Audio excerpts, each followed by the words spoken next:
Il s'agirait des bombardements aériens les plus importants depuis un mois qui frappent la banlieue sud de Beyrouth, le fief du Hezbollah chiite libanais. 17 raids en une seule nuit d'une rare intensité où Israël affirme viser uniquement des dépôts et des ateliers de fabrication d'armes dissimulés dans les sous-sols de ces immeubles. Parmi les bâtiments également ciblés figurent les bureaux d'une chaîne de télévision pro-iranienne. Israël veut terroriser les journalistes, pas seulement ceux qui travaillent à Al-Mayadin, mais tous les journalistes qui couvrent les crimes de l'occupation israélienne, que ce soit dans le sud du Liban, mais aussi à Gaza, en Cisjordanie.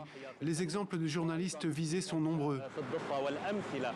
Cette vague de bombardements nocturnes a été lancée au lendemain de tirs de roquettes revendiqués par le mouvement chiite contre une usine de fabrication de matériel militaire située dans la périphérie de Tel Aviv, en Israël. Suite à ces frappes à répétition, la banlieue sud de Beyrouth est en grande partie vidée de ses habitants. Aucun bilan n'a été avancé, mais dans cet hôpital, on fait état de plusieurs blessés.